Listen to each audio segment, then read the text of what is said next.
أعوذ بالله من الشيطان الرجيم بسم الله الرحمن الرحيم الحمد لله رب العالمين والصلاة والسلام على سيدنا محمد. Assalamu alaikum wa rahmatullah wa barakatuhu à tous les frères et sœurs. Assalamu alaikum wa rahmatullah wa barakatuhu. Frère Mamar, Alaikum salam, Akhi Abdurrahman.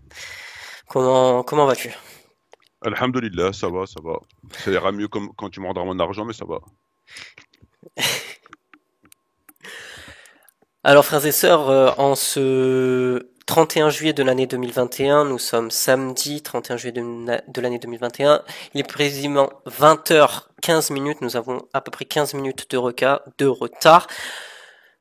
Désolé pour le retard, puisqu'il s'agissait notamment d'un problème technique que j'ai encouru avant de lancer le live. Donc à présent, introduisons donc le sujet, notamment la question de ce sujet, de cette vidéo qui s'intitule Vive interrogation concernant le jeûne de Ashura.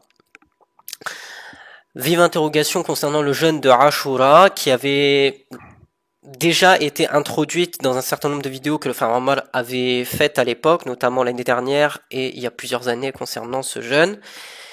Et éventuellement, Inch'Allah, aujourd'hui, un développement, d'autres éléments vont apparaître, Inch'Allah, sur cette question du jeûne de Ashura.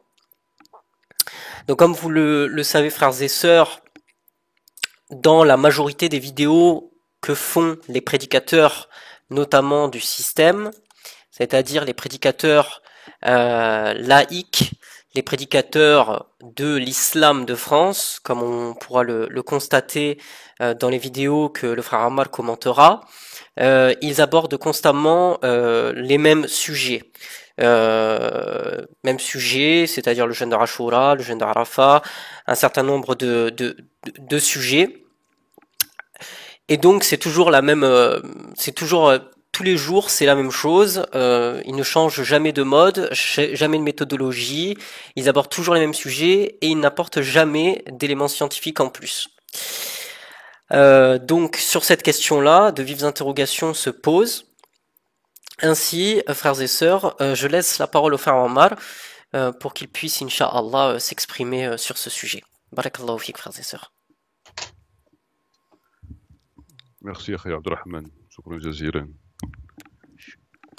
Merci à toi. Est-ce qu'on peut me confirmer que le son est bon, en tout cas correct? Oui, les frères et sœurs nous entendent très bien. Le son est bon? Oui. Parfait.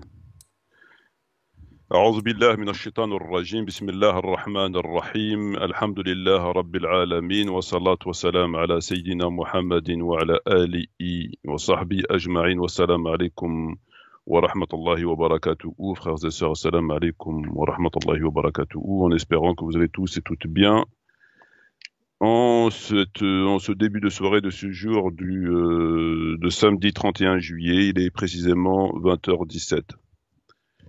Alors aujourd'hui, nous avons fait un sans faute en matière d'organisation, puisque, comme l'a dit le frère Abdelrahman, nous avons un retard. Non seulement nous avons un retard, mais en plus nous n'avons pas annoncé ce live qui a été annoncé au dernier moment, et nous avons changé l'heure puisqu'il était prévu à 21h et on a changé pour 20h. Donc on a fait un sans faute, c'est parfait en termes d'organisation. Quoi qu'il en soit, ceci est évidemment un détail et c'est dû aux aléas de la vie, puisque nous concernant, nous ne sommes pas spécialisés dans l'audiovisuel, nous ne sommes pas spécialisés sur YouTube, c'est pas notre boulot.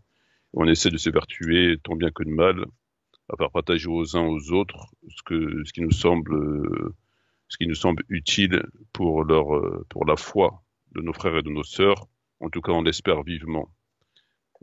Sauf erreur contraire, nous n'avons pas de réputation quant au sujet que nous avançons tel que nous les avançons. Alors pour ce sujet, comme l'a dit, en espérant que vous allez tous et toutes bien, bien sûr, ainsi que vos familles, Alors, pour ce sujet, nous allons évoquer, comme le titre de ce vidéo, de ce live l'indique, la question du jeûne de Ashura que tout le monde, je suppose, tout le monde connaît, parce que c'est un sujet qui est évoqué de façon permanente dans les livres de l'islam, notamment les hadiths, mais aussi les livres de fiqh, et qui est évoqué toutes les années. Ce sujet revient dans le cadre du rabâchement des prédicateurs du système. Il revient toutes les années à travers notamment les, euh, les interventions sur YouTube. Il revient toutes les années sur le même, il revient toutes les années sur le même sujet, mais cependant avec aucun progrès.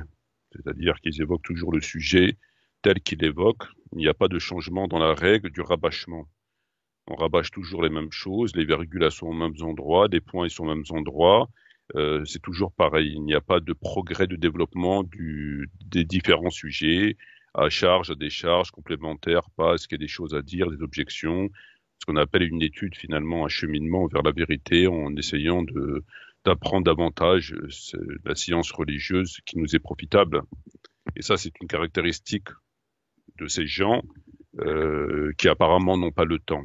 Ils ont le temps de rabâcher les sujets, comme nous le savons, mais ils n'ont pas le temps d'essayer de développer davantage les sujets pour voir si finalement il s'agit bien d'une sunna, si oui, pourquoi, sinon pourquoi, etc. Alors, comme on l'avait évoqué avec le frère, notamment avec Abdelrahman, qui m'avait fait remarquer de façon tout à fait juste que lorsqu'ils abordent des sujets, eux, ils ont une caractéristique, c'est qu'ils développent jamais en fait leur sujet. C'est-à-dire d'année en année, de décennie en décennie, voire de siècle en siècle. J'espère que ça finira par s'arrêter. En tout cas, on implore Allah Azza wa Jal de mettre un terme à cette mascarade et au fait de s'amuser avec la religion du prophète Mohammed alayhi salatu wassalam et de ceux qui ont sacrifié leur vie et leur bien, laissant veuves et orphelins derrière eux afin de faire triompher cette religion. Il n'y a pas de changement. C'est toujours pareil. Il n'y a pas d'évolution, il n'y a pas d'étude. Ils ne font que répéter constamment ce que tout le monde sait. Alors, on pourrait considérer qu'il n'y a pas lieu que le sujet, que les savants ont fait le tour du sujet, que par conséquent, il n'y a pas lieu de dire autre chose de ce qui est dit, ce qui est évidemment faux. Ce qui est évidemment faux sur les sujets qu'on évoque. Il y a beaucoup de choses à dire. Il y a énormément de choses à dire et à redire. Encore faudrait-il prendre le temps d'étudier, de voir effectivement qu'est-ce qu'il y a à redire. Et eux, ils le font pas. Comparé aux non-musulmans, lorsqu'on revient aux années 80 ou aux années 90, à l'époque, il n'y avait pas de téléphone portable, il n'y avait pas Internet, il n'y avait pas les mails, il n'y avait pas plein de choses qui existent aujourd'hui. Et on se rend compte on a fait un bond dans la civilisation, dans le progrès. En espace de 20 à 30 ans, on est passé, pour ainsi dire, d'une époque à une autre. Je veux dire, c'est extraordinaire le progrès des non-musulmans dans tous les domaines, que ce soit de l'automobile, que ce soit de la téléphonie, des ordinateurs, d'Internet, de la médecine, de tous les domaines. Ils ont fait un changement de civilisation, pour ainsi dire. Nous, non. Nous, ils sont même pas capables de prendre un sujet, de dire, tiens, on a dit que c'était comme ça, mais on trouve qu'il y a aussi ça, puis il y a aussi ça, puis voilà. Il y a pas de progrès. C'est la stagnation totale. L'essentiel pour eux étant de se pavaner comme des espèces de mannequins, à se servir de la religion à des fins strictement euh, personnelles et familiales, en vue de s'en mettre plein les fouilles et de la notoriété. C'est une évidence. Ça peut paraître, c'est paradoxal, ça peut paraître choquant, mais c'est la vérité et laissant les gens dans l'ignorance, dans l'obscurité totale. Le prophète est innocent, l'islam est innocent de ce que ces gens font. Et c'est pourquoi j'essaye de vous donner autre chose de ce qu'on vous sert depuis tant de temps. Et je les donne non pas parce que j'ai envie de les donner, parce que j'ai pas autre chose à faire, je les donne simplement parce qu'il faut les donner. C'est dans les livres, c'est dans les livres de la Sunna, c'est là, il faut pour nous qui nous sommes donnés pour mission entre guillemets d'être des gens qui étudions l'islam, on doit le faire sérieusement, honnêtement et de faire partager ce qu'on découvre aux gens afin que ces derniers ne restent pas dans l'obscurité et finalement ne fassent pas le plus souvent le contraire de ce que Allah attend d'eux. C'est une part de responsabilité qui nous incombe aussi. Ça, c'est pour la petite anecdote. Alors, comme l'a dit le frère Abdelrahman, on avait déjà évoqué le sujet de la Ashura. Alors, je m'en souviens plus très bien en quels termes j'avais évoqué. Je sais que j'avais mis le doigt sur un certain nombre d'anomalies. On va qualifier ça comme ça. Et donc, comme je ne sais pas très bien ce que j'avais dit précisément, que je ne veux pas être dans le rabâchement, je me suis proposé de vous faire partager quelques textes que j'ai découverts dans 2 livres. Des textes que je pense que la plupart des gens qui écoutent cette vidéo ne connaissent pas et qui me semblent tout à fait intéressants, afin si je me répète finalement, d'avoir autre chose d'avoir un petit plus. Alors, avant de rentrer dans le vif du sujet, c'est-à-dire écouter la racaille,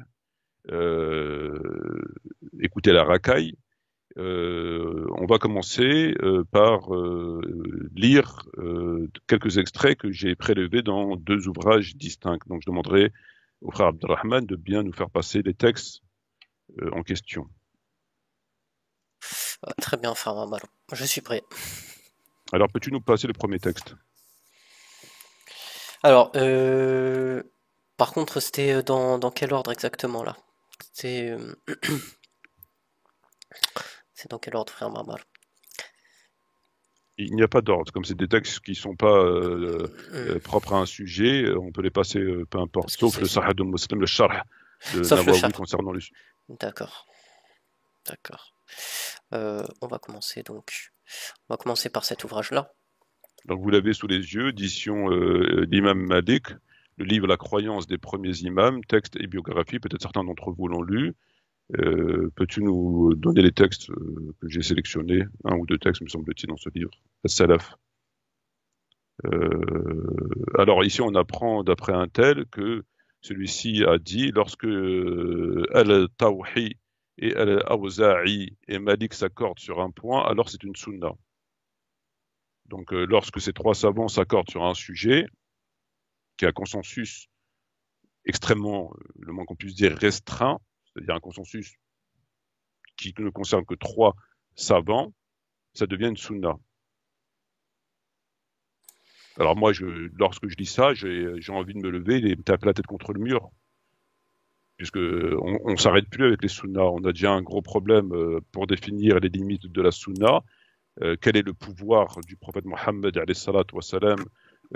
concernant son autorité à la lecture du Coran, qu'est-ce qu'il peut faire et ne pas faire.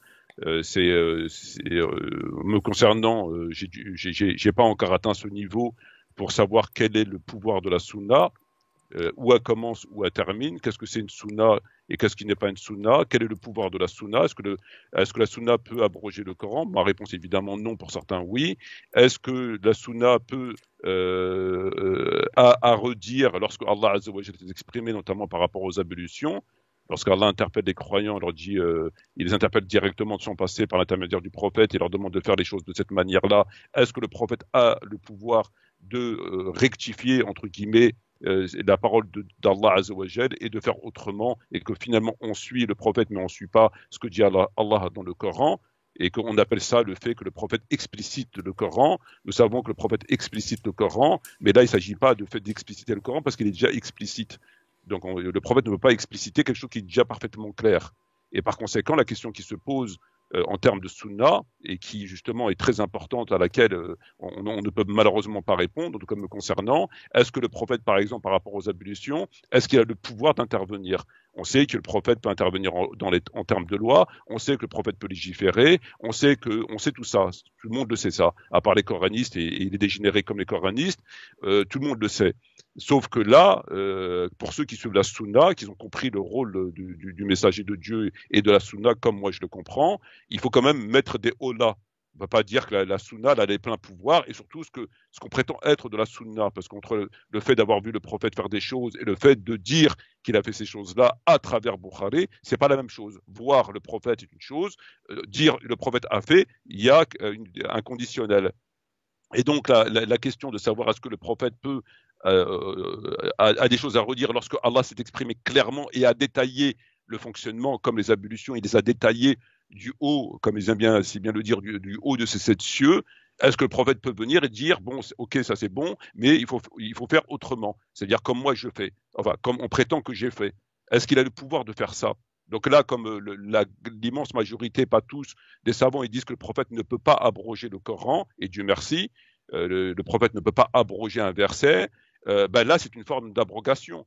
C'est une abrogation tacite, puisque Dieu s'est exprimé, mais on ne fait pas comme Dieu a dit, on fait comme le prophète aurait fait. Donc c'est une abrogation déguisée. Ça abroge le Coran. C'est pas une abrogation classique, mais on ne fait pas comme Dieu a dit, on fait comme le prophète aurait fait. Donc est-ce que le prophète peut abroger de façon tacite le Coran? Est-ce que ça c'est possible? Donc il y a des grosses difficultés par rapport à ça. On a déjà un gros problème. Et alors que dans le Coran, Allah répète sans cesse au prophète Mohammed, il lui demande de suivre ce qui lui a été révélé. Il lui ordonne de suivre ce qui lui a été révélé. Je ne suis que ce qui m'a été révélé.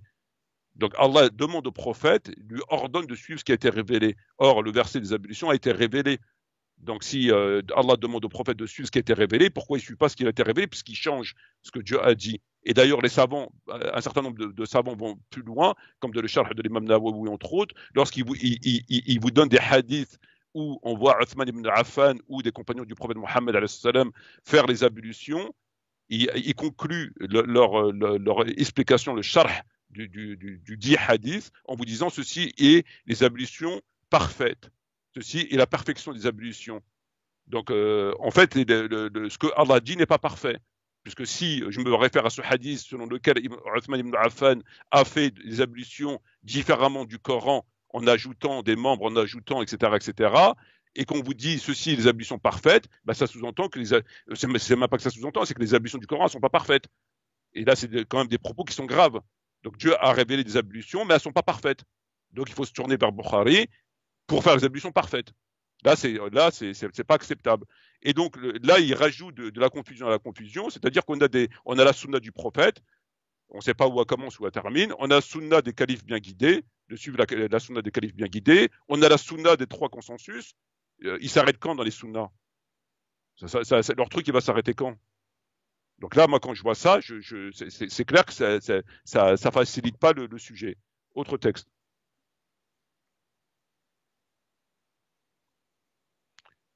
Alors, ici, c'est très intéressant. Malik dit également, quiconque insulte l'un des compagnons du prophète Mohammed, que ce soit Abu Bakr, Omar, Uthman, Muawiyah, Ammar ibn al-As, s'il le fait en déclarant qu'ils étaient sur un égarement ou une mécréance, on le met à mort.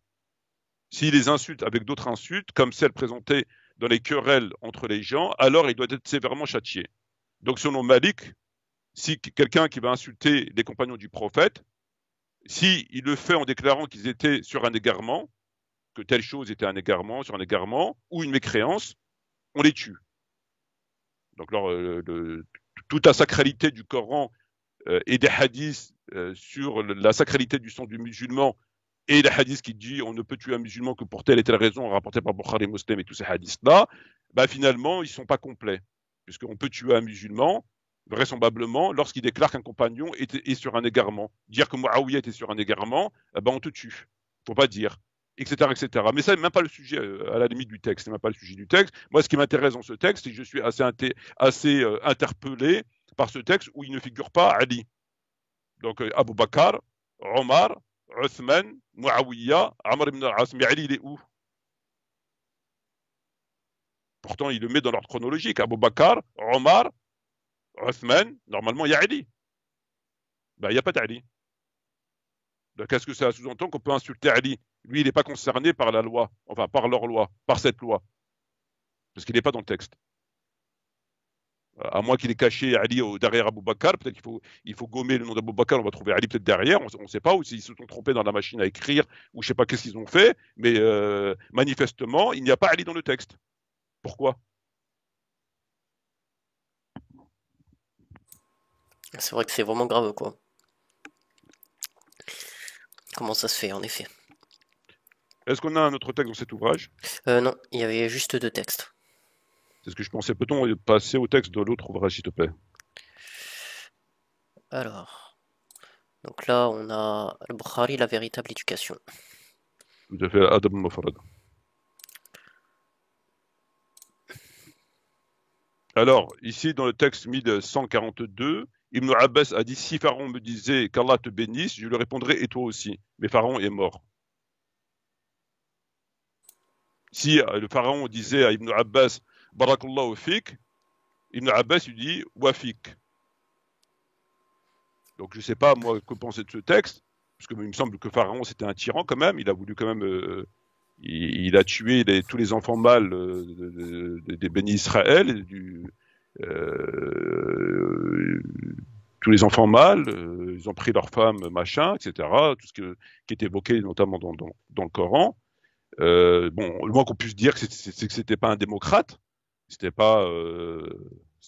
Mais bon, apparemment, on peut lui dire Barakallahu fik, que Dieu te bénisse. Que Dieu te bénisse, ouais. On peut dire à Pharaon qui il était et que son sort s'est terminé comme tout le monde sait.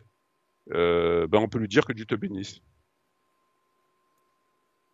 Je sais pas quoi penser de ce C'est, texte. c'est, c'est anti-coranique, quoi. Ben, si on peut dire à Pharaon que Dieu te bénisse, on peut dire ça. On peut dire ça à plus forte raison. Euh,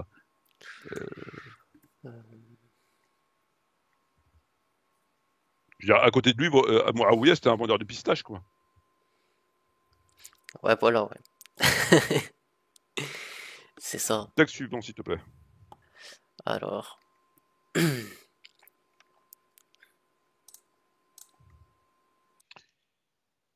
Alors, Ibn Abbas dit la sunna préconise d'ôter ses sandales avant de s'asseoir et de les poser à côté de soi. Donc, selon Ibn Abbas, la sunna du prophète Mohammed étant de poser ses sandales avant de s'asseoir, de d'ôter ses sandales avant de s'asseoir, donc tu enlèves tes chaussures, tes sandales, ce que tu portes qui te sert à marcher dans la rue avant de t'asseoir et de les poser à côté de toi. Moi, j'ai envie de dire bonjour, bonjour pour les odeurs.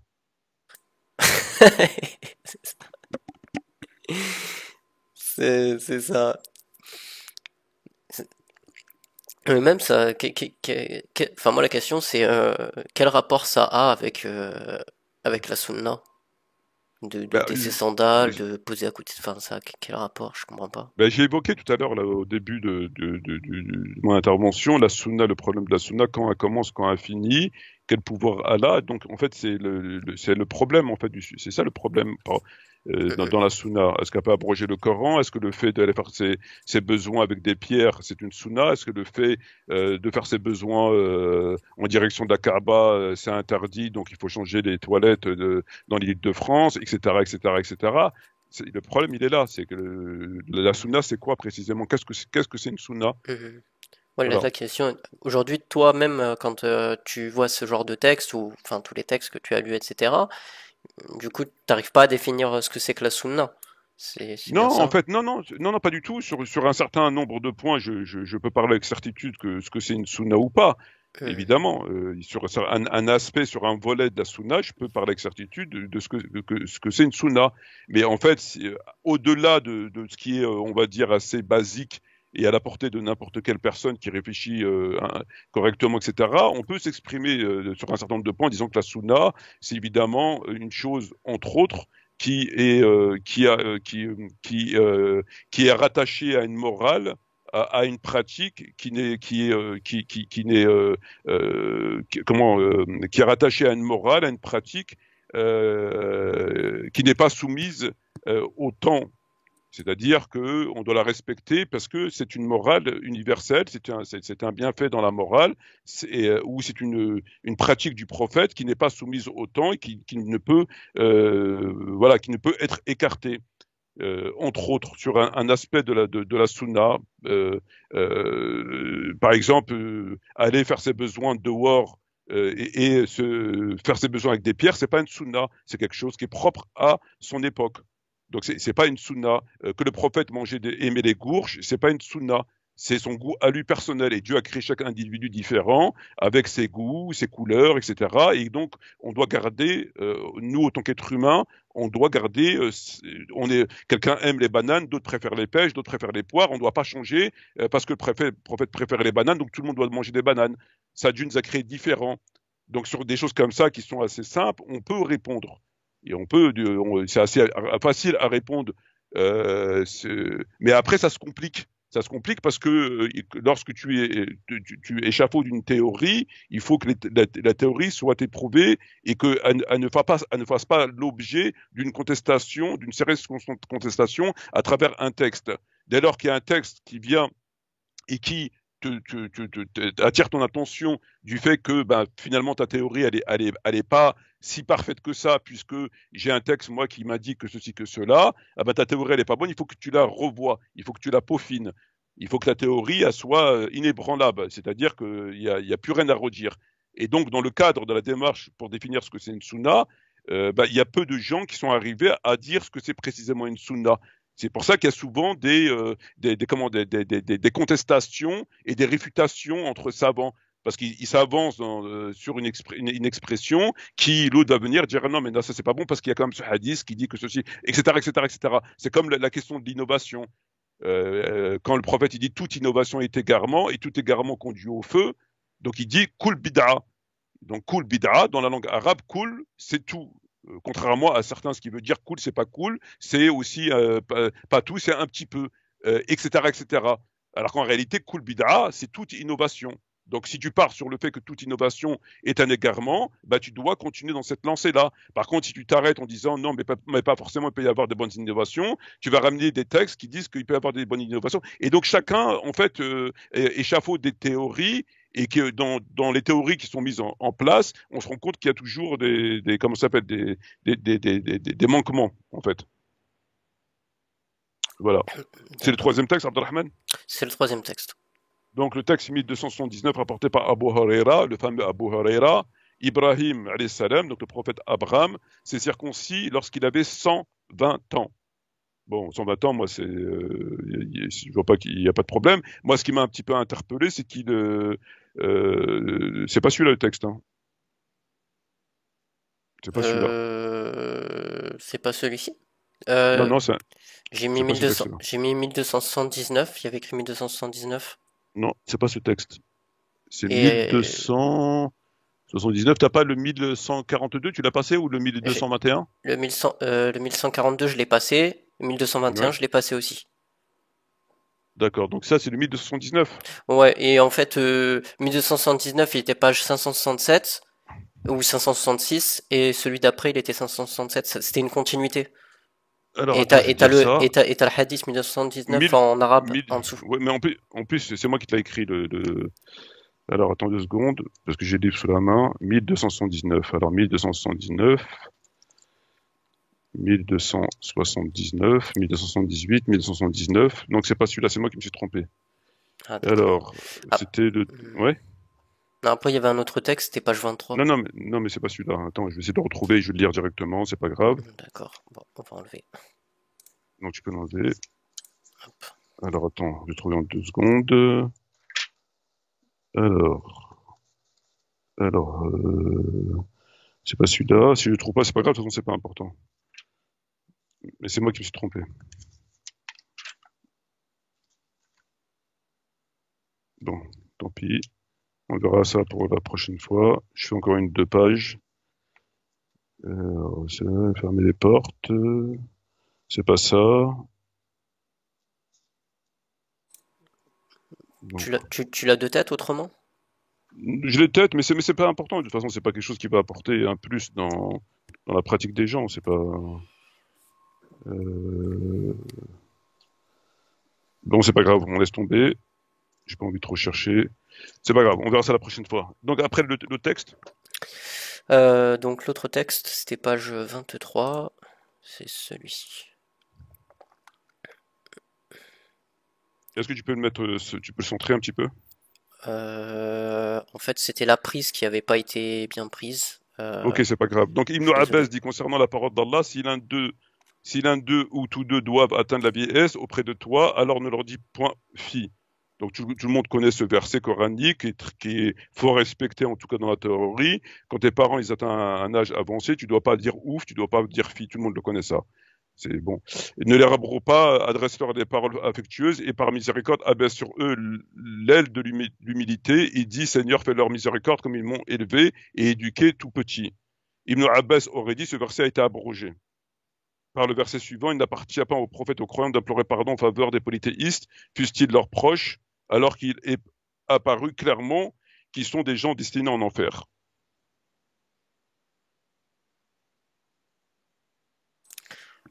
Euh, ouais, donc. Bah, donc rien. Il n'y a pas de commentaire à faire là sur ce texte. Bah, si, il me semble qu'il y a quand même un commentaire à faire. Comment ce verset aurait pu être abrogé? Pourquoi il aurait pu être abrogé? Pourquoi il Non, aurait pourquoi pu ne pas être abrogé plutôt? bah, si tu dis que ce verset il est abrogé, ça n'a plus aucun sens, puisque le verset qui est censé l'abroger, il dit il n'appartient pas aux prophètes, aux croyants d'implorer pardon en faveur des polythéistes. Donc le Mhm. verset qui suit ne parle pas de la même chose. Il parle des polythéistes, le fait que si tes parents sont polythéistes, si tu as des amis polythéistes, etc., tu ne dois pas implorer le pardon pour eux. Donc là, il s'agit de pardon pour des polythéistes, pas pour ton père ou ta mère ou pour des gens spécifiques, etc. C'est le pardon pour des polythéistes. Or, le verset concernant les parents ne parle pas du fait d'implorer le pardon, il parle du respect des parents. Donc ce verset est censé parler dans un premier temps à des parents qui seraient musulmans et dans le cas où ils ne sont pas musulmans, c'est un respect vis-à-vis des parents. Je veux dire, vis-à-vis des parents, tu leur dois le respect. Le respect, il est établi dans tous les cas de figure. Je veux dire, c'est pas parce que tes parents sont polythéistes que tu vas taper ta mère. C'est pas parce que ton père est polythéiste que tu vas taper ton père, que tu vas l'insulter, etc., etc. Dans l'islam, nous Mhm. n'avons pas ça. Il y a un Mhm. respect qui est dû au fait de la parenté, au fait de la mère, au fait du père, et ce respect sur les principes, il demeurera jusqu'à la fin des temps. Que la personne soit polythéiste ou non musulmane ou pas, c'est pas parce que ta mère et toi tu te convertis à l'islam et que ta mère elle n'est pas musulmane que tu vas l'insulter et que Mhm. ou tu vas lui lever la voix dessus, etc., etc. Donc le verset premier parle d'un sujet qui n'est pas le même sujet que le second, puisque l'autre parle d'un cas particulier qu'il s'agit de ne pas demander pardon. Donc de ne pas demander pardon. Tu ne demandes pas pardon pour ton père ou ta mère qui est polythéiste. Mais le verset précédent, il ne parle pas de pardon, il parle du fait du respect. Si l'un d'eux doivent atteindre la vieillesse auprès de toi, alors dis point fi, ne la rabroue pas, mais adresse-leur des paroles affectueuses, par miséricorde, abaisse-leur, etc., etc. C'est des convenances, c'est de la moralité. Je ne vois pas comment ce verset peut être abrogé, moins encore par le verset qui est avancé derrière, puisque ce sont deux sujets différents. D'accord. Voilà. Avons-nous encore un autre texte? Il y avait le texte de Muslim. Muslim, c'est pour le sharh de, comment il s'appelle?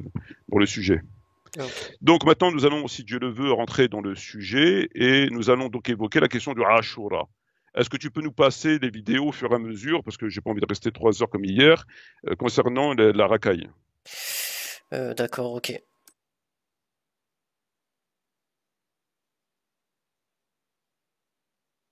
Le prophète alayhi salatu wassalam, a été questionné au sujet du jeûne de Ashura et il a dit alayhi salatu wassalam, que le fait de jeûner le jour de Ashura expie les péchés de l'année passée.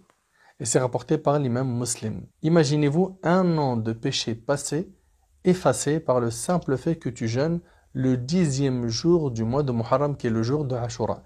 Et selon Ibn Abbas, radiyallahu anhu, lorsque le prophète alayhi salatu wassalam, est arrivé à Médine, il trouva les Juifs qui jeûnaient le jour de Ashura.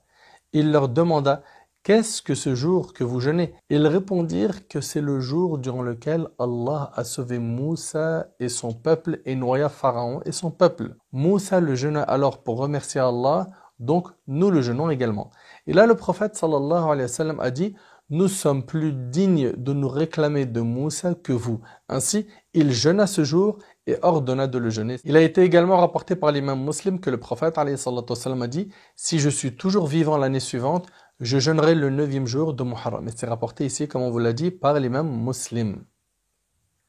Et ici, un point important, le prophète alayhi salatu wassalam, n'a pas vécu jusqu'à l'année d'après. Il décéda entre-temps, sallallahu alayhi wa sallam. Ici, ça nous montre que le prophète sallallahu alayhi wa sallam a jeûné Ashura, et il avait l'intention de jeûner le 9e jour du mois de Muharram. Il est donc recommandé par rapport à ce texte de jeûner le 10, mais pas que, l'accompagné du 9 du mois de Muharram. Donc le jour de Ashura est un jour avant. Il est donc souhaitable pour le musulman de jeûner le jour de Ashura, de le faire précéder d'un jour de jeûne, qui est le jour du 9, et si tu rajoutes le 11 du mois de Muharram, tu auras le mérite d'avoir jeûné 3 jours par mois. Et le prophète alayhi salatu wassalam, nous a encouragé de jeûner 3 jours par mois. Important de jeûner le jeudi 20 septembre 2018, car cette journée-là correspond à la 10e journée du mois Al-Muharram dans lequel... Tu veux qu'on stoppe vidéo par vidéo ou... Non, vas-y, écoutez, c'est laisse tourner. D'accord, parce qu'en fait tu m'as mis des vidéos, mais tu m'as pas dit exactement les minutes. Tu m'as donné des précisions sur des vidéos. À la présence de la vidéo, donc je dis rien, tu laisses tourner les vidéos. D'accord, ok. Nous sommes d'après le calendrier hégérien qui indique l'entrée de la nouvelle année selon le calendrier hégérien. Cette journée-là, Allah Jalla wa Ala a sauvé Moussa alayhi salatu wa salam, Moïse, contre Pharaon et son armée. Dieu a ordonné à Moïse de frapper la mer avec son bâton, ce qu'il a fait, et Dieu a ouvert la mer, a sauvé Moïse et a noyé Pharaon. En guise de reconnaissance vis-à-vis de notre Seigneur pour avoir sauvé Moïse, eh bien on jeûne cette journée-là, et le prophète alayhi salatu wa salam nous a rappelé que quiconque jeûne cette journée-là, Dieu lui pardonnera une année de péché passé. Une année de péché passé. Et le prophète a dit, si je suis vivant l'année d'après, eh bien je jeûnerai le 9 et le 10. Et cela relève de la sunna de jeûner donc cette année, mercredi et jeudi. Et celui qui veut se... Car le jeûne de ce jour-là absout les péchés de l'année précédente. Bien sûr, on entend par là les péchés mineurs, car les péchés majeurs exigent le repentir. Rien ne peut les absoudre que le repentir. Alors ce jeûne, le jeûne de mois de Ashura, il était déjà connu chez les Mécois. Et les gens de Quraysh, certains le jeûnaient. Et lorsque le prophète sallam arrive à Médine, donc il voit les Israélites en train de jeûner ce jour-là. Donc il demande pourquoi ils jeûnent ce jour-là. Et on lui dit que c'est pendant ce jour-là qu'Allah Azza wa Jalla a sauvé Moussa alayhi salam et les Israélites de Pharaon. Et là, le prophète sallallahu alayhi wa sallam dit, nous sommes les plus à même à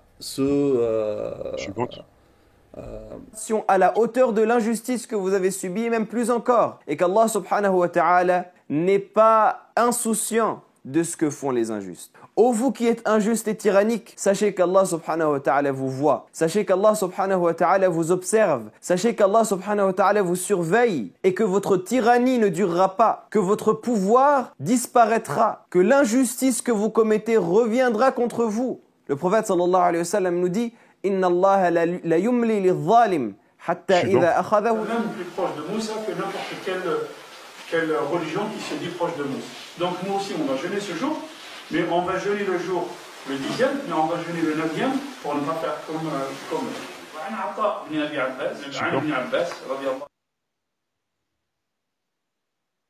Assalamu alaikum wa rahmatullahi wa barakatuh. Alors je vous fais cette petite vidéo rapide pour vous rappeler que ce lundi 9 septembre 2019 correspondra au 10e jour du mois de Muharram. Le mois de Muharram est le premier mois du calendrier musulman, calendrier lunaire. Et le 10e jour s'appelle le jour de Ashura. C'est un jour que le prophète alayhi salatu salam nous a conseillé de jeûner. Car toute personne qui le jeûne se verra, bi'idnillahi ta'ala, pardonner les péchés de l'année précédente. Le prophète alayhi salatu salam, une année avant sa mort, avait dit que s'il vivait l'année suivante, il n'a pas pu la vivre, il rajouterait un jour au jour de Ashura. Il rajouterait le 9e jour pour se distinguer des Bani Israël. Donc je vous invite à jeûner le jour de Ashura lundi, mais aussi pour ceux qui en ont la détermination et la capacité de jeûner un jour avant. Alors il faut savoir que ce jeûne était connu des Arabes avant même l'avènement de l'islam. Donc le prophète alayhi salam connaissait le jour du jeûne de Ashura avant même d'avoir quitté Médine. Il le pratiquait. Lorsqu'il est arrivé à Médine, il a constaté que les Bani Israël aussi le jeûnaient. Alors il leur a posé la question du pourquoi eux ils le jeûnaient. Et ceux-ci auraient dit au prophète alayhi salam, on le jeûne pour remercier Allah d'avoir sauvé Moussa alayhi salam. C'est en guise de remerciement pour Moussa alayhi salam. Le fait qu'Allah ait sauvé Moussa.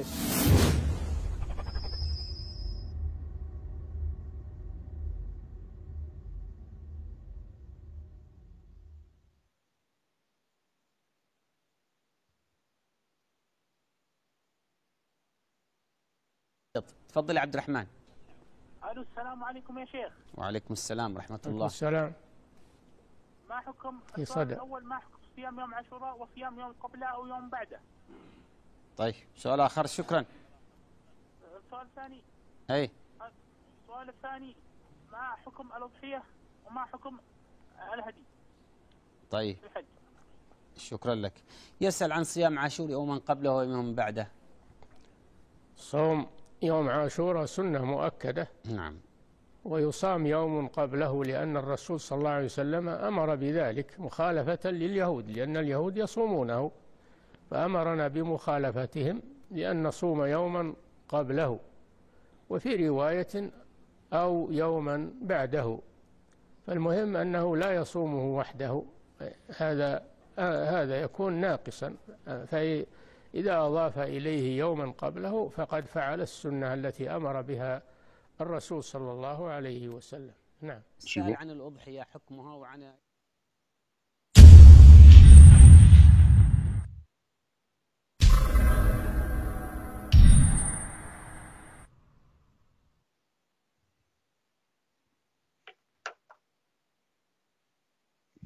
شيخ محمد عبد الله نصر. الاول كل سنه وحضرتك طيب بمناسبه العام الهجري الجديد، وكنت عايز اعرف من حضرتك هتصوم السنه دي عاشوراء ولا لا؟ وحضرتك طيب وبخير، والامه كلها الامه الانسانيه كلها بخير وسعاده، بس انا مش هصوم عاشوراء عشان اصلا ما فيش عاشوراء، دي اكذوبه عاشوراء. طلعنا وتربينا من واحنا صغيرين على ان يوم عاشوراء هو صيام، وجابوا ادله من السنه، وبعد بحث اكتشفت ان ما فيش حاجه اسمها عاشوراء وهي اكذوبه، والحديث ده حديث موضوع ولا اصل له. والادله ببساطه وبايجاز سريع جدا ان النبي صلى الله عليه وسلم اول ما راح المدينه لقى اليهود بيصوموا، فسالهم بتصوموا ليه؟ قالوا النهارده عيد، هو العيد اللي ربنا نجى فيه موسى من كيد فرعون. اول دليل على بطلان صيام عاشوراء ان النبي صلى الله عليه وسلم كان يجهل ان اليوم ده يوم عيد عند اليهود، وان هذا هو اليوم الذي نجى الله فيه موسى من كيد فرعون، يبقى ازاي هو ما يعرفش؟ اثنين، ان النبي صلى الله عليه وسلم صام مع اليهود هذا اليوم الذي هو يوم عاشوراء، معناه ان النبي صلى الله عليه وسلم اصبح تابعا لليهود وليس متبوعا له. الدليل الثالث على ان ما فيش حاجه اسمها صيام عاشوراء وهي اكذوبه، ان في اخر الروايه كتب الحديث بتقول ان النبي صلى الله عليه وسلم بيقول ان عشت الى قابل، يعني الى السنه الجايه، لاصومن تسعاء وعاشوراء. مات النبي صلى الله عليه وسلم وما صامش تسعاء. طب الروايه دي مكذوبه، عارفين ليه؟ لان اول الحديث بيقول انه اول ما راح المدينه لقاهم بيصوموا، والاخر الروايه بتقول لي السنه الجايه هصوم تسعاء وعاشوراء. طب النبي صلى الله عليه وسلم قعد كام سنه في المدينه؟ قعد 11 سنه ومات في اول السنه ال11. الحديث ده بيقول ان النبي قعد سنه واحده، بدليل انه اول ما راح صام عاشوراء قال هصوم السنه الجايه تسعاء معاه، فمات قبل ما يصوم تسعاء، يبقى معناها قعد عام واحد في المدينه. واخيرا اليهود مشوا من المدينه كلهم في اول 5 سنين من اقامه النبي صلى الله عليه وسلم في المدينه، يبقى ازاي لقاهم وسالهم عن الصيام وتابعهم على فعلهم؟ شفتوا لازم نفكر ونشغل عقلنا في كل روايه نسمعها ونعرفها، لان انت بالعقل لا بالجسم. انسان عاشوراء اكذوبه كبيره لا دليل عليها والحق. Au toi qui est tombé sur cette vidéo, c'est pas un hasard, ça n'existe pas. C'est qu'Allah il a voulu. Écoute, j'ai un super plan pour toi. Si tu fais partie de ces milliards de gens qui ont fait plein de péchés cette année, j'ai un super plan pour toi. Écoute bien cette vidéo. Jeudi 20 septembre, ce jeudi là qui arrive, jeûne-le. C'est Ashura. Ashura c'est quoi? C'est le jour où le prophète Moussa alayhi salam, il a été libéré et sauvé de l'armée de Pharaon. Donc pour commémorer ce jour-là, on jeûne ce jour-là. Et si on peut jeûner aussi un jour d'avant, comme le prophète alayhi salam, il a dit que s'il vivait l'année d'après, il jeûnerait un jour avant. Donc c'est bien de jeûner le mercredi et le jeudi. Et le prophète sallam, il a dit quoi? Celui qui jeûne le jour d'Ashura, Allah Jalla wa ala, lui pardonne tous les péchés d'une année. Alors, bien ou pas le plan? Et c'est pas fini. Partage cette vidéo au maximum. Parce qu'à chaque fois que quelqu'un verra cette vidéo par ta cause, alors tu auras les mêmes récompenses sans rien lui enlever. Et ça aussi, c'est un bon plan ou pas? C'était les conseils du docteur Frère Muse. Assalamu alaikum wa rahmatullah. À travers tes actes d'adoration. C'est pour ça qu'on commence cette année avec quoi? Avec le jeûne, as-siyam. Donc qu'est-ce qu'il faut faire? Awwal shay, la première des choses, c'est as-siyam, le jeûne. Le prophète sallallahu alayhi wa sallam n'a jamais jeûné autant en dehors du mois du Ramadan que ce mois-là qui est le mois de Muharram. Particulièrement, quel jour faut pas rater. Transmettez l'information à vos proches, à vos familles pour faire gagner la récompense et adallu ala al-khayri kafa'ili. Celui qui indique une voie de... Bismillah ar-Rahman ar-Rahim. Bonne nouvelle à toutes celles et ceux qui vont jeûner le samedi 29 août 2020 qui correspond au 10e jour de Muharram appelé Ashura. Cette journée-là, Allah subhanahu wa ta'ala a sauvé Moïse, Moussa alayhi salam contre Pharaon. Et le prophète alayhi salatu wa salam fut interrogé sur le jeûne de Ashura qui correspond au samedi 29 août 2020. Et il... Alhamdulillahi Rabbil Alamin. Mes chers frères et sœurs, nous sommes entrés dans le mois appelé Muharram. C'est le mois qui marque l'année ou la nouvelle année dans le calendrier hégirien. Pendant ce mois-ci, il y a une chose particulière à faire, c'est le jeûne de façon générale et de façon particulière le jeûne du 10e jour du mois de Muharram. Tout simplement car le prophète alayhi salatu wa...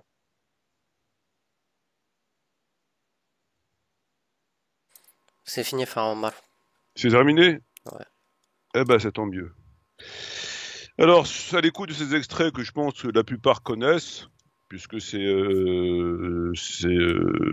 fait autorité, ça fait consensus sur, entre autres, YouTube, où on a entendu ce qu'on a entendu, on a compris ce qu'on devait comprendre. Alors, on peut constater de façon relativement rapide et aisée qu'ils disent tous la même chose et que le sujet semble être clos de façon définitive, que par ailleurs, en d'autres termes, il n'y a pas d'autre chose à dire, en tout cas à redire sur la question de ce jeûne de Ashura. Il y a un ijma', c'est établi, et etc., etc. Très bien. Alors moi, ce que je vais faire à présent, c'est que je fais ce que n'importe quel étudiant de base fait, c'est-à-dire me tourner vers les livres de ce qu'on appelle les livres de source, la matière grise, de là où vont puiser tous les gens qui veulent apprendre leur religion, même s'ils n'ont pas forcément la faculté d'en tirer des conclusions. En tout cas, c'est la matière, ce qu'on appelle la sunna du prophète, ce qu'on prétend être la sunna du prophète Mohammed, alayhi salatu wassalam, à la seule différence que nous, malheureusement, on l'a pas vu, on espère le voir, malheureusement, on l'a pas entendu, on espère l'entendre, et en tout cas dans de bonnes conditions, que Dieu nous le permette. Je crois que c'est le plus important dans la vie d'un musulman. Le reste, ça va et ça vient, mais on passe par des intermédiaires qui sont les ouvrages. Donc il fallait quand même rappeler aux gens que nous avons un intermédiaire, que Bukhari, il n'a pas pris en photo le prophète, il n'a pas interviewé, il ne doit pas serrer la main, il l'a jamais vu, il ne le connaît pas, et le prophète ne connaît pas Bukhari. C'est un élément capital lors de l'approche de ces textes-là. Alors, on va, dans un premier temps, nous intéresser, toujours dans le cadre de Bukhari et de Muslim, au premier texte 1592. 1592, Aïcha, l'épouse du prophète Mohammed, n'en déplaise aux chiites qui considèrent qu'elle a été répudiée, radiallahu anha, a dit « Il jeûnait le jour de Ashura, le 10e jour de Muharram, avant que le jeûne de Ramadan ne devienne obligatoire. Et c'était un jour où l'on couvrait la Kaaba. Et lorsque Allah Azza wa Jalla a prescrit le jeûne du mois du Ramadan, le prophète Mohammed a dit « Celui qui veut le jeûne, qui le jeûne, et celui qui veut le laisser, qui le laisse. » À la lecture de ce texte, il y en a d'autres, évidemment, il est établi que le prophète a jeûné, qu'il a demandé à jeûner, etc., etc. Texte suivant.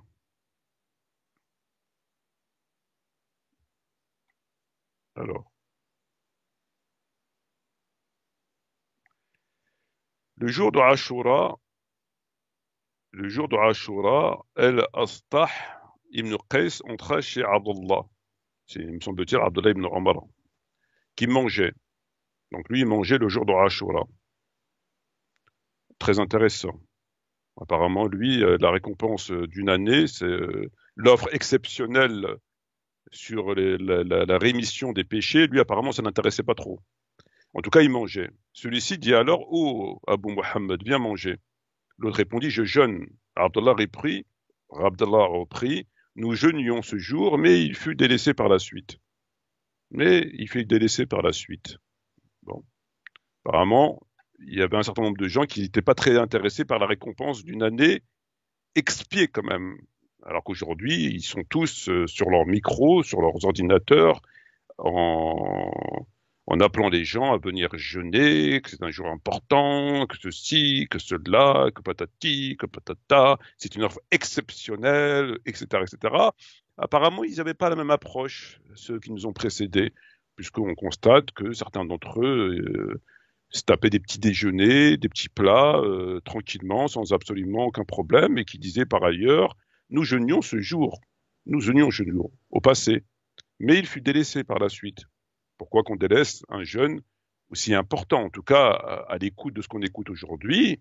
C'est aujourd'hui, moi, si je viens de dire dans une vidéo qu'il faille délaisser le jour de Ashura, je vais me faire traiter au moins de kafir, de préférence de chiite, sinon de mécréant, puisque vous avez entendu, hein, c'est une offre exceptionnelle quand même. Texte 1892. Ibn Omar anhu, a dit le prophète jeûna le jour de Ashura et ordonne de se jeûner ce jour. Et lorsque le ramadan fut prescrit, le jeûne de Ashura fut abandonné. Et Abdullah ne jeûnait ce jour que s'il coïncidait avec le jour qui est de son jeûne. Parfaitement intéressant. Très intéressant. Parce que ce texte nous indique que, effectivement, Ashura a été fait avant le ramadan.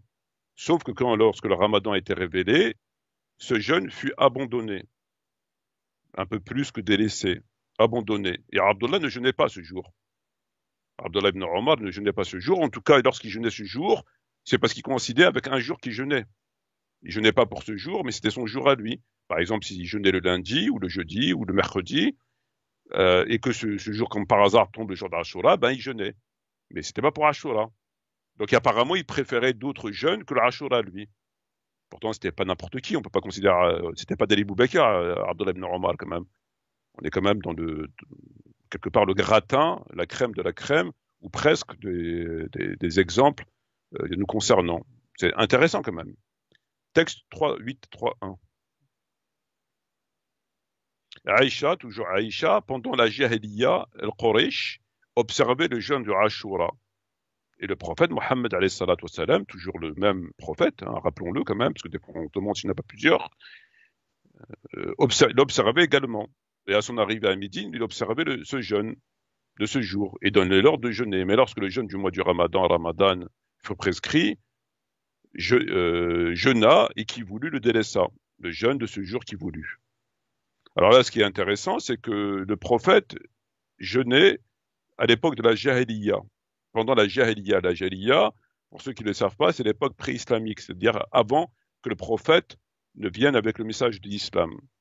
Donc les idolâtres de Quraysh, à la Mecque, les idolâtres qui se prosternaient devant des idoles, jeûnaient à Ashura, observaient le jeûne de Ashura. Et le prophète, il a fait comme eux. Il a aussi jeûné comme les idolâtres, en fait. Il a suivi la sunna des idolâtres. Et puis après, finalement, il a délaissé, abandonné, peu importe, lorsque le ramadan fut révélé. Texte 4504. Merci Abdelrahman. Aïcha a dit, pendant la Jahiliya, Quraysh observait le jeûne de Ashura et le prophète Mohammed, toujours le même prophète, rappelons-le, l'observait également. Il a continué à jeûner ce jour. Lorsqu'il s'installe à Médine, il a donné l'ordre de jeûner, mais lorsque le jeûne du Ramadan fut prescrit, il délaissa. Je répète, il délaissa le jeûne de Ashura. Alors jeûna qui voulut. Bon. Il jeûnait, il a délaissé. Bon, apparemment, même le prophète, il n'est pas trop intéressé par sa propre offre exceptionnelle.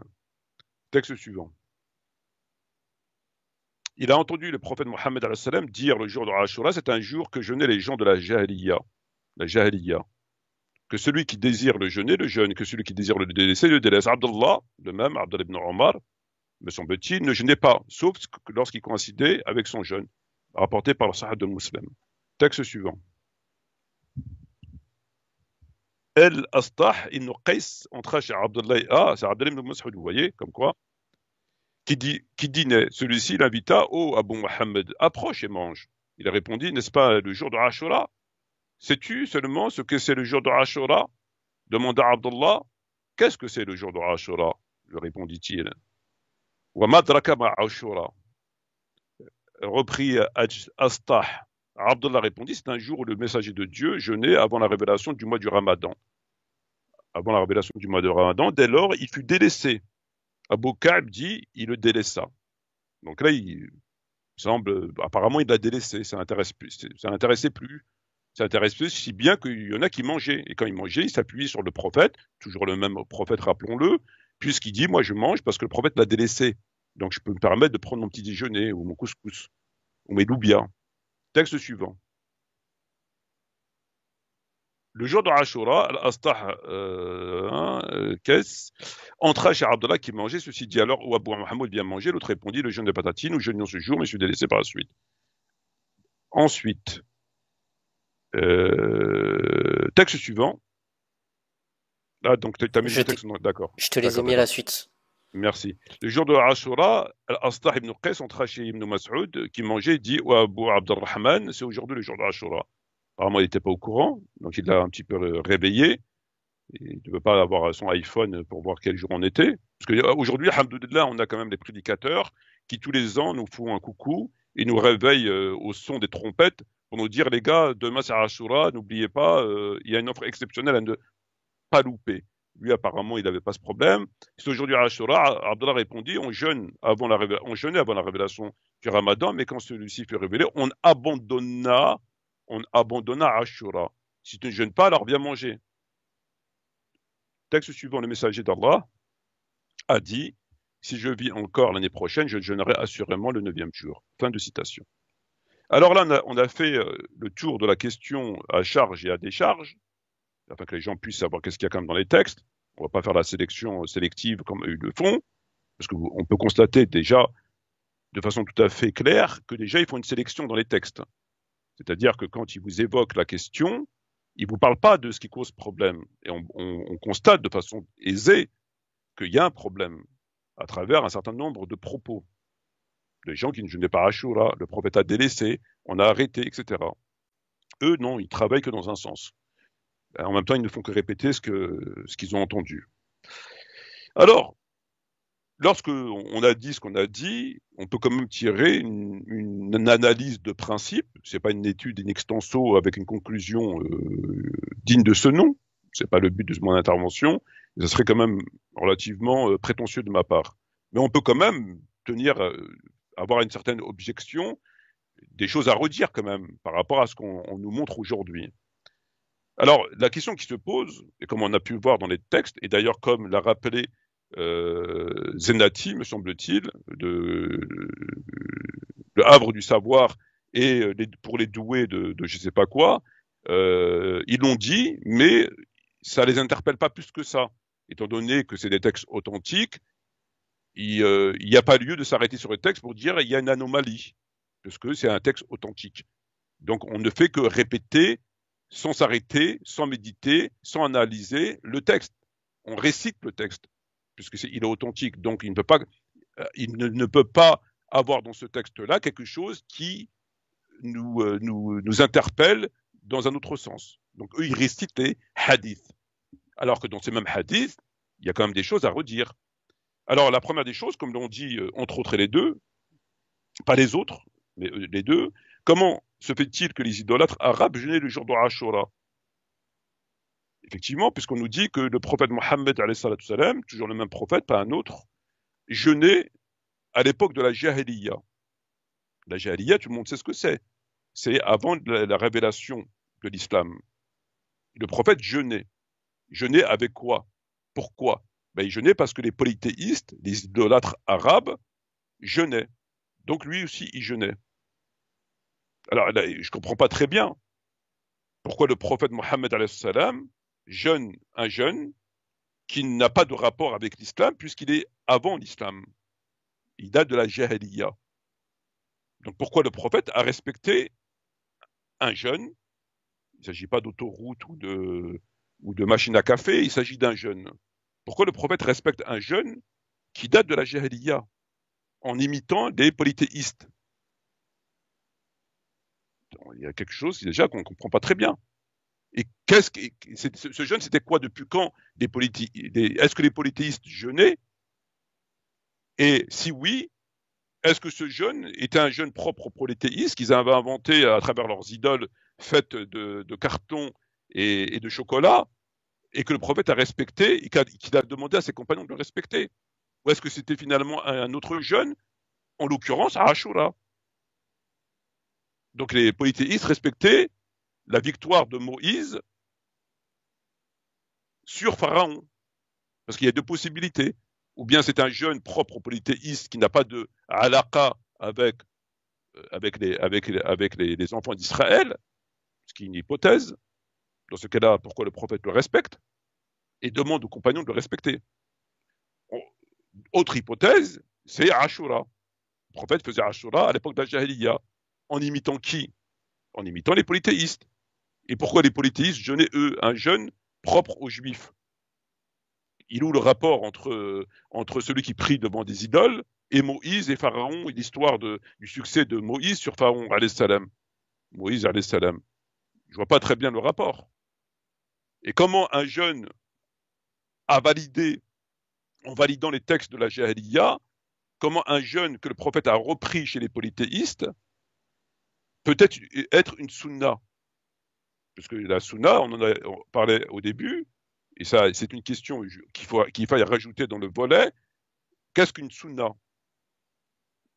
Il me semble-t-il qu'une sunna, c'est surtout quelque chose qui est propre à l'islam. Quand c'est un acte d'adoration, en tout cas. Mais on ne peut pas prendre un jeûne des polythéistes et dire que c'est une sunna. C'est pas la sunna du prophète, parce qu'elle était avant le prophète.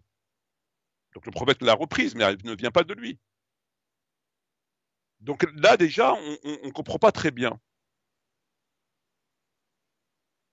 Et que le prophète imite des polythéistes.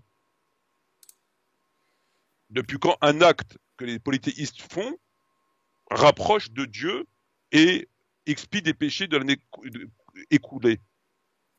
Alors que c'était les polices qui les faisaient, d'après ce que nous dit Bukhari Muslim. Le problème, il est davantage plus important, puisqu'on nous dit que le prophète jeûnait à l'époque de la Jahiliya et qu'il a demandé à ses compagnons de jeûner. Mais quand il arrive à Médine, il voit les Juifs en train de jeûner, mais il ne sait pas pourquoi ils jeûnent. Et il dit, pourquoi vous jeûnez? On jeûne ceci, cela. Il dit jeûner. Mais il était déjà en train de jeûner. Donc il devait savoir pourquoi il jeûnait à la Mecque. S'il jeûnait à Ashura à la Mecque, pourquoi lorsqu'il va à Médine, il dit aux Juifs, pourquoi vous jeûnez? Les Juifs répondent, c'est la victoire de Moïse sur Pharaon. Il dit à ses compagnons, on est plus à même de Moïse, de rester de Moïse, jeûnez. Mais tu jeûnes déjà. À moins qu'il ne s'agit pas du même prophète. C'est peut-être un autre prophète. Donc si tu jeûnes à l'époque de la Jahiliya à Ashura, pourquoi tu rejeûnes à Ashura quand tu arrives à Médine? Alors on pourra nous dire, oui, mais c'est pas le Ashura que le prophète jeûnait à la Mecque. Bon, donc si c'est pas Ashura, c'est quoi?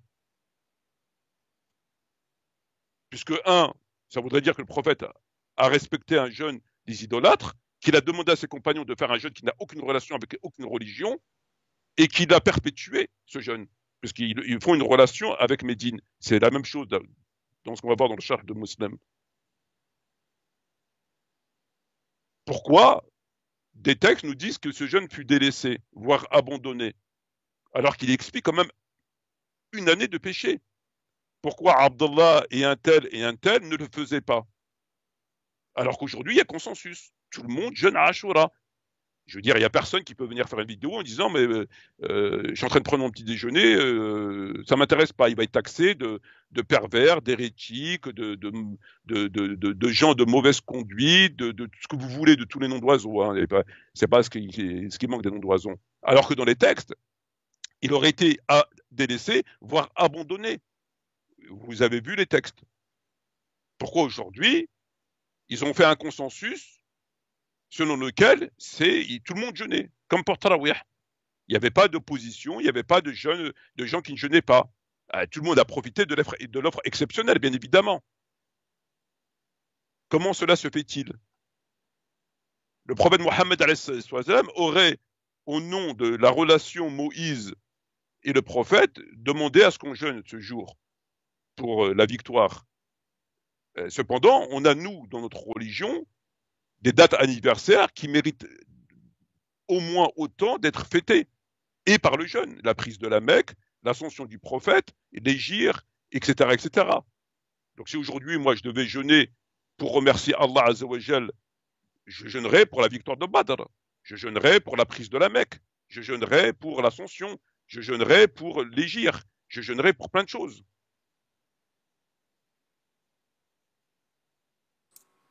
Donc on voit à travers, entre autres, ces questions, que la chose, elle n'est pas aussi claire que ça. En tout cas, elle n'est pas aussi claire qu'eux, ils veulent nous faire croire. Et lorsqu'ils évoquent, pour ceux qui évoquent l'époque de la Jahiliya, ben, ils ne se posent pas la question. Comment ça peut être une sunna alors que c'était fait avant l'islam, etc. J'avais une question, frère Ammar. Tes questions, elles sont pertinentes sur le fait de comment se fait-il que les idolâtres arabes aient jeûné le jour de Ashura, ou c'est un jeûne différent, si oui lequel.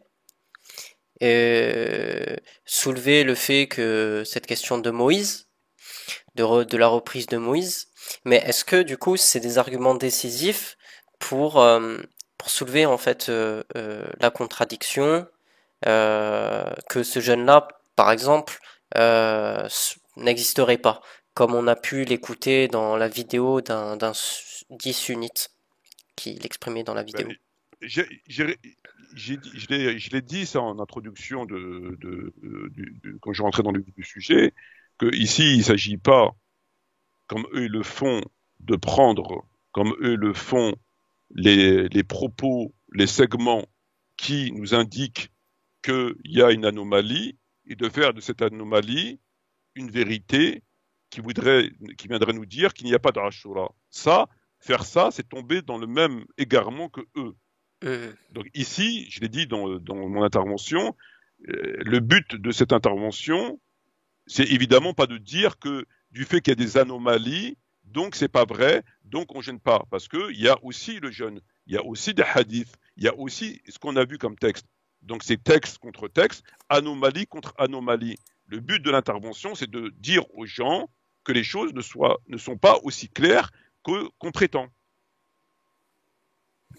Après, pour celui que ça intéresse d'investiguer et de voir pourquoi ça a été délaissé, pourquoi ça a été abandonné, pourquoi le prophète jeûnait la Jahiliya, et pourquoi quand il va à Médine, il ne sait pas pourquoi il jeûne, il leur demande de jeûner alors qu'ils sont déjà censés jeûner, etc., etc., etc., eh ben, il peut le faire.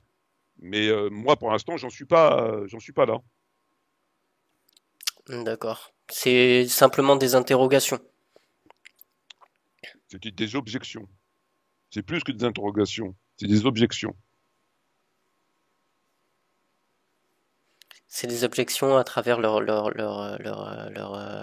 ça reste des objections sur le cadre où ils affirment les choses et que toi tu viens leur apporter la contradiction sur les textes que tu soulèves, mais ça reste en ce sens des interrogations, au sens où on n'aura pas la vérité sur le sujet si ce jeûne-là il existe ou pas, ou s'il a été pratiqué par le prophète ou pas, etc. Ça reste des objections, c'est-à-dire que nous avons des éléments qui nous permettent de rentrer en voie de contestation, nous leur adressons à ces gens les objections et nous attendons leurs réponses.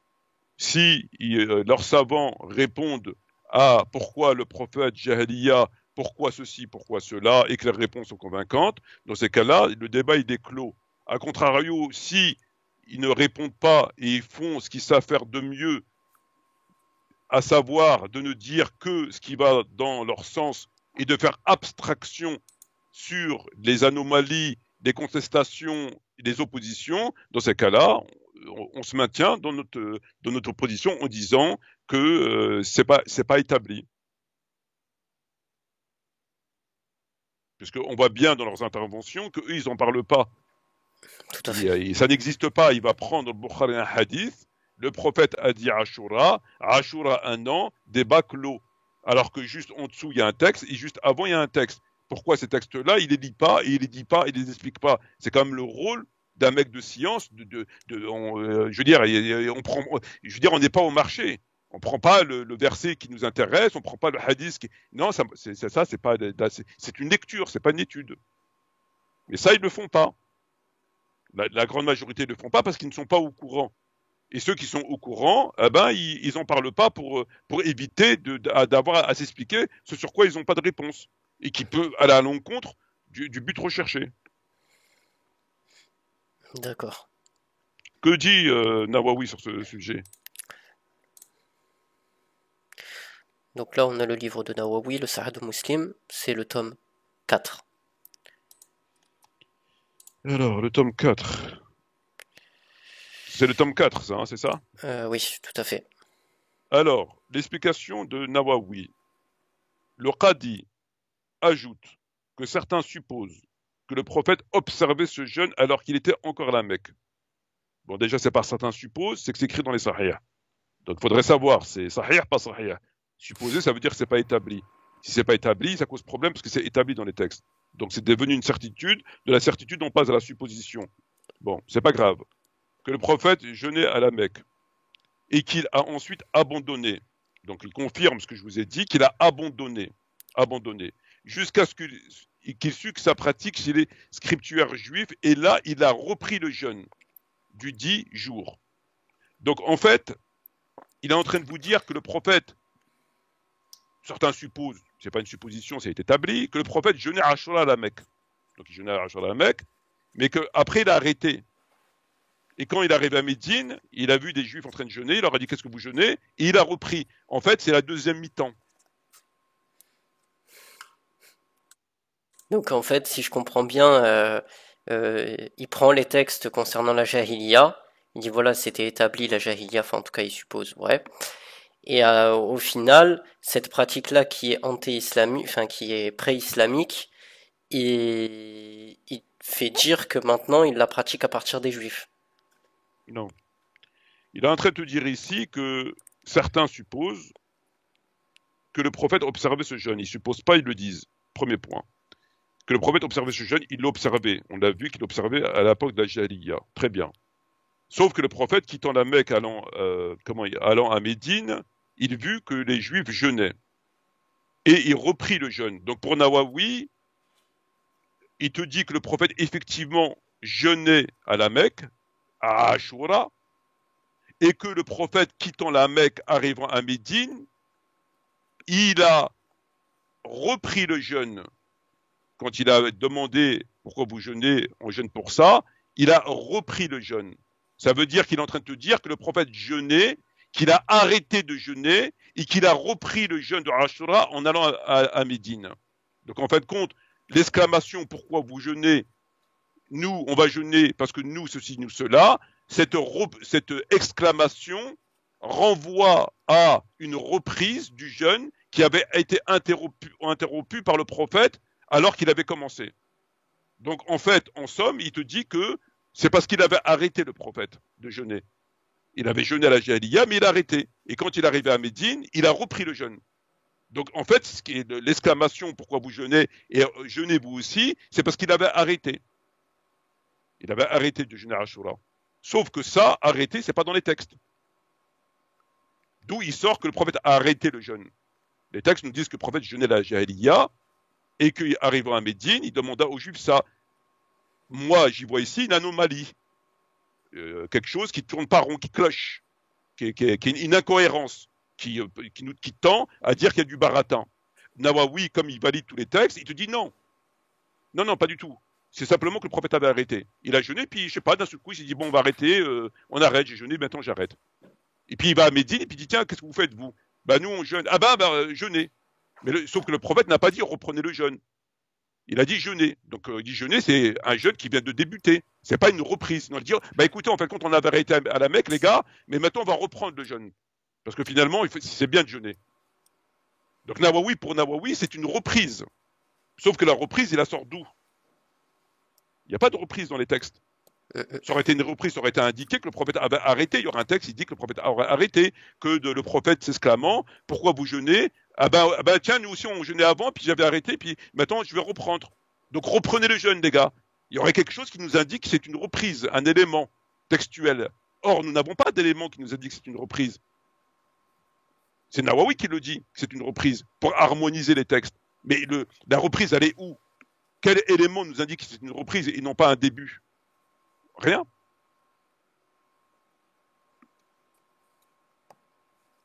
Ils inventent encore une fois. C'est pour concilier les textes qu'ils appellent. Ensuite, il te dit, le cadi insiste que son interprétation est plus conforme à la lettre du texte du hadith. Je dis pour ma part, donc c'est Nawawi qui parle, que l'avis privilégié est celui de Maziri, qui se résume ainsi. Donc pour lui, l'avis le plus pertinent, c'est de celui de Mazari. Qu'est-ce qu'il dit Maziri? Il dit le prophète observait le jeûne de Ashura à l'instar des Quraysh. Donc lui, il te dit que c'était le jeûne de Ashura. C'est pas un jeûne qui est propre aux idolâtres. C'est un jeûne de Ashura. Donc les idolâtres jeûnaient Ashura et les polythéistes commémoraient Moïse. Je vois pas le lien entre les polythéistes et Moïse, mais bon, apparemment, ils aimaient bien Moïse. Bon, je sais pas, peut-être, ou ils aimaient pas Pharaon. Ils aimaient pas Pharaon. Bon, on sait pas. Bon, peu importe. Mais il confirme que c'est le jeûne de Ashura. Parce qu'il y avait deux hypothèses. Est-ce que c'est propre aux polythéistes de tradition, ou est-ce que c'est le jeûne qui commémorait? Bon, non, il te dit, lui, non, c'est le jeûne de Ashura. Bon, ben, ok. Donc le prophète jeûnait Ashura en suivant les idolâtres. Il a commencé à jeûner Ashura en suivant les idolâtres et non pas les juifs. Donc les idolâtres jeûnaient Ashura. Et le prophète a suivi sans savoir pourquoi il jeûnait Ashura. Il a vu les polythéistes jeûner, mais il ne savait pas que c'était Moïse. Parce que c'était les idolâtres qui jeûnaient. Donc il jeûnait Ashura à la Mecque, très bien. Ensuite, s'étant installé à Médine, donc il va à Médine, il se rendit compte que les juifs l'observaient. Il dit, tiens, eux aussi ils font le jeûne. Alors il observa aussi sur la base d'une révélation, d'une authentification de leur dire, d'un avis fondé sur l'effort intellectuel personnel, et non pas sur la base de l'information donnée par des individus juifs. Donc en fait,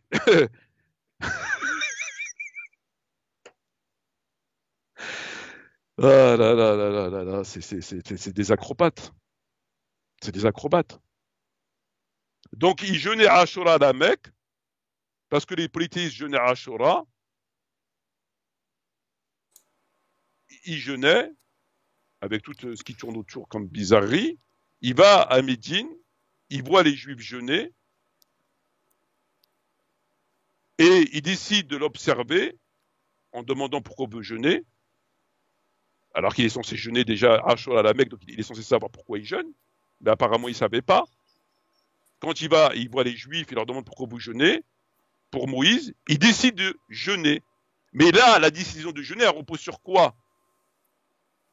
Elle ne repose pas sur Moïse, elle repose sur une certitude d'une révélation qu'il a dû recevoir, d'une authentification. Donc en fait, quand il est en train de te dire qu'il y a un nouvel élément qui est intervenu dans la tête du prophète, qui lui a dit, vraiment, faut jeûner. Là, tu jeûnes à Ashura, mais là, tu peux être sûr, il faut jeûner là. Donc il a dit jeûner. Il a rappuyé le jeûne. C'est un jeûne premium. C'est un jeûne, je ne sais pas quoi dire en fait. C'est le fait qu'il ait appris de la part des Juifs que du coup Moïse il jeûnait. Là, il a été percuté quoi. Voilà, c'est-à-dire qu'il a eu une information qui n'était pas celle des polythéistes et donc on jeûne, bon, je jeûne Ashura, mais sans conviction, vraiment, bon, c'est un peu flou. Là, il a eu une révélation, il y a eu quelque chose qui est venu dire, mais jeûne, mais voilà, c'est sûr quoi, tu peux jeûner quoi. Donc il a dit, jeûnons. Donc avant, il était pas sûr quoi. Non, avant il jeûnait Ashura, mais sans conviction aucune.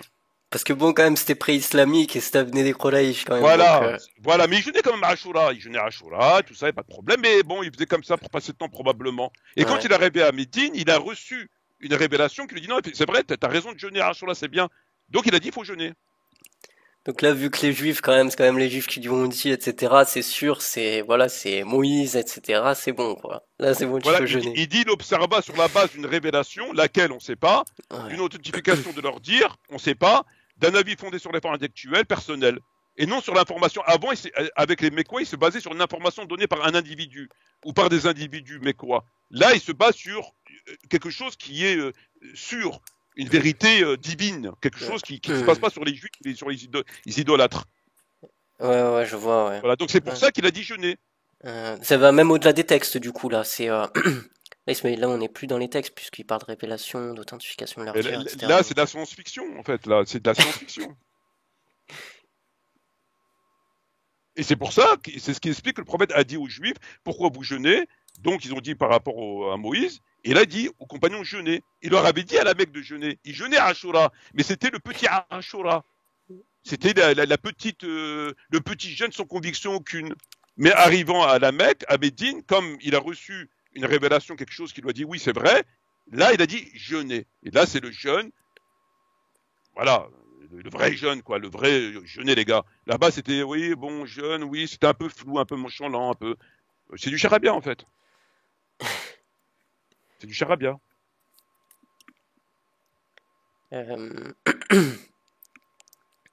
Mais question que je te pose, n'y avait-il pas... Enfin, est-ce que c'est pas un moyen pour dire aux gens que leurs péchés seront tous pardonnés? Non, pas forcément, parce que comme ils disent, comme il a dit le Monsef, ou je sais pas qui a dit ça, il a dit, il s'agit évidemment, et Dieu merci, des petits péchés. Enfin, il n'a pas dit Dieu merci, mais il a dit, il s'agit de petits péchés. Il faut savoir que le Coran, que dit par rapport au Coran? Il dit que si vous évitez les grands péchés, Allah vous pardonne vos petits péchés. Donc, pour que Allah te pardonne tes petits péchés, c'est le Coran qui parle. C'est pas Bukhari ou moi ou c'est le Coran qui parle. Dieu a mis, Allah Azza wa Jalla, il a mis une condition. Il a dit, si vous évitez les grands péchés, on vous pardonne vos petits péchés. Donc, à contrario, réflexion inverse, si vous faites les grands péchés, on vous pardonne pas vos petits péchés. Donc, tous ces tracailles qui viennent et qui ont fait du Coran un gagne-pain et un moyen d'élévation sociale et qui cachent, comme on fait les bénis Israël et que c'est dénoncé dans le Surat al-Baqarah, et qui cachent une partie du livre et qui mélangent le vrai du faux et qui passent leur temps à parler de sujets futiles, divers, lunaires, etc., en connaissance de cause, parce que ils sont, bref, c'est les prostituées de la République, etc., etc. Je veux dire, ils ont le droit de rêver. Ils ont le droit de rêver. Jusqu'à preuve du contraire, l'islam n'interdit pas à des gens de rêver, de se donner des fausses illusions. Ils ont le droit, mais c'est pas conforme au texte. Donc tous ces gens qui font les jeûnes de Ashura surrogatoires, etc., et qui pensent que ceci et que cela, alors qu'ils font tous les kaba'ir qui sont mentionnés dans le Coran, entre autres, ben, ils sont pas en harmonie avec les textes. Ils sont à côté des textes. Si tu t'en tiens au texte, tu dis non. Sauf que eux, ils égarent les gens et puis ils les font rêver. Mais il n'effacera rien du tout. Parce que tu fais tous les kaba'ir et tu les fais dans la joie et la bonne humeur. Par conséquent, ben, le Coran est clair. Si tu évites les petits péchés, les grands péchés, si tu évites les grands péchés, Allah te pardonne tes petits péchés. C'est pas la même chose. Très bien, frère Amal. J'ai pas d'autres questions, je vois pas sur le chat du coup. Enfin, j'ai pas vu de questions précises.